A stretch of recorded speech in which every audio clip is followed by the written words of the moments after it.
আলাইকুম everyone, welcome to my YouTube channel. আজ আমি হচ্ছে আপনাদের এই ফ্রুটস ম্যাকারনি কীভাবে তৈরি করতে হয় তা আপনাদের স্টেপ বাই স্টেপ আমি দেখাবো। তা আপনারা অবশ্যই ভালোভাবে ফলো করবেন, না হলে স্কিপ করলে দেখা যাচ্ছে এখানে কোনো মিস হলে সেরকম বুঝতে পারবেন না।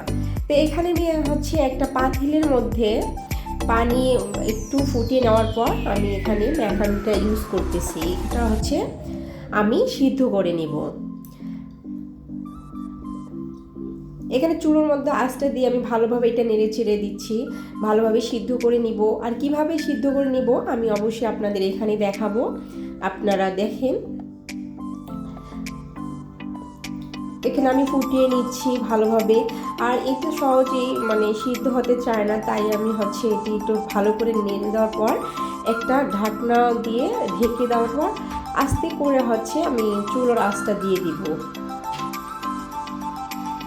চুলোর আঁচটা কমিয়ে দিয়ে আপনারা এটা হচ্ছে একটু ঢেকে দিয়ে করবেন, তাহলে দেখা যাচ্ছে তাড়াতাড়ি সিদ্ধ হওয়ার সম্ভাবনা থাকে। তা এটি হচ্ছে আমার সিদ্ধ হয়ে গেছে। আমি এখন হচ্ছে এটি একটা জালির মধ্যে আমি ঢেলে নিব পানিটা ঝরানোর জন্য। আর আপনারা নিজে অবশ্যই একটা হাত দিয়ে টিপে দেখবেন যে কীরকম সিদ্ধ হয়েছে। আপনারা দেখেই বুঝতে পারছেন কি সুন্দর ফুলে উঠেছে আর দেখতে কত সুন্দর হয়েছে। এরকম করে আপনারা সিদ্ধ করে নেবেন। এখানে তো আমি 20 মিনিটের জন্য পানিটা ঝরানোর জন্য দিব। তারপর এখানে অন্যান্য হচ্ছে উপকরণগুলো আমি তৈরি করব। এখানে আমি হাফ কেজির কম দুধ নিয়েছি। আপনারা চাইলে হাফ কেজিও নিতে পারেন বা 1 পাও নিতে পারেন, আপনাদের ডেজার্টের উপর করে আপনারা কতটুকু ইউজ করবেন। এখানে আমি দুধ নিয়ে নিলাম। এখন দুধ নেওয়ার পর এখানে আমি হাফ কেজির একটু কম নিয়েছি। এখানে আমি দুধ নেওয়ার পর এখানে আমি দিব কর্নফ্লাওয়ার 2 চামচ পরিমাণ দিয়ে দিব। হাফ কেজি দুধের জন্য 2 চামচ কর্নফ্লাওয়ারই এনাফ। তা এখানে আমি দু চামচ 4 চামচের বেশি করে একটু নিয়ে 2 চামচ কর্নফ্লাওয়ার ইউজ করতেছি। তারপর হচ্ছে আপনারা কেমন মিষ্টি খান, একটু মিষ্টির উপর ডিপেন্ড করে। আর এই ডেজার্টটাতে মিষ্টি কম করে খাওয়াটা অনেক ভালো। এটা সবাই খেতে পারবেন, বাচ্চাদের জন্য সবচেয়ে ভালো, যারা ডায়েট করেন তাদের জন্য ভালো। এখানে আমি চিনি দিলাম হাফ কাপ পরিমাণ। এখন আমি এটা সুন্দর করে নেড়ে দেওয়ার পর আমি চুলোর জালটা জ্বালিয়ে দিব।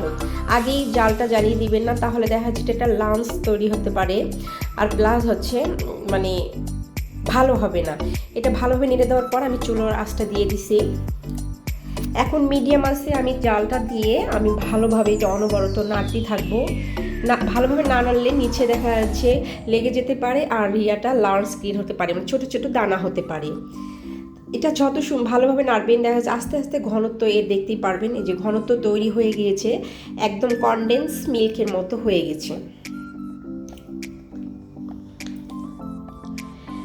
আমার এটা অলরেডি হয়ে গিয়েছে। এটা আমি আপনারা এখানে ঘনত্ব দেখেন, আমি নেড়ে দিচ্ছি, আপনারা ঘনত্বটা দেখতে পারবেন। এখন এটা আমার হয়ে গেছে, আমি এইটা রেখে দিচ্ছি এখানে। তারপর হচ্ছে আমি এখানে একটা হচ্ছে বাউল নিব।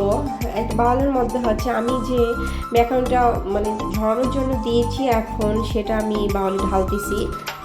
20 মিনিটের জন্য বা আধা ঘন্টার জন্য আপনারা পানি ঝরার জন্য রেখে দিবেন। আর এখানে আমি নিয়েছি ডাউলি সিদ্ধ করে কিছু পরিমাণ। এটা আপনারা বেশি পরিমাণ দিতে পারেন, কম দিতে পারেন, সবচেয়ে কম দেওয়াটা বেটার। আমি এখানে কিছু পরিমাণ ডাউলি ইউজ করতেছি। তারপর হচ্ছে আমি আগে থেকে কিছু ফ্রুটস হচ্ছে কিউব করে কেটে রেখেছি। এখানে আমি নিয়েছি ব্যানানা, তারপর রামবুটান, ম্যাঙ্গো, অ্যাপল, আঙ্গুর, এই কয়টা আমি নিয়েছি। ঠিক আছে, আমি আপনাদের পছন্দ মতো ফল এখানে ইউজ করবেন, কোনো সমস্যা হবে না। কিন্তু এই ফলগুলো দিয়ে সাধারণত এই ডেজার্টগুলো তৈরি করা হয়। এখন আমি আস্তে আস্তে সব ফলগুলো এখানে আমি মিক্স করব।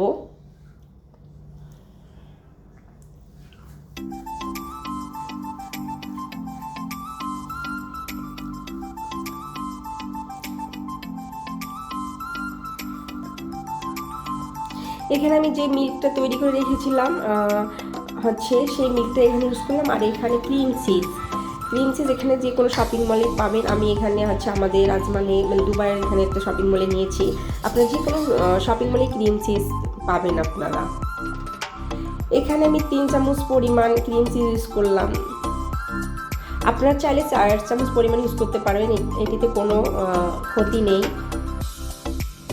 আর হচ্ছে টক দই 3 চামচ পরিমাণ ইউজ করলাম। যারা একটু টক খেতে পছন্দ করেন তারা একটু বেশি দিবেন, আর যারা কম পছন্দ করেন 3 চামচ পরিমাণ টক দই দিলেই সবচেয়ে ভালো।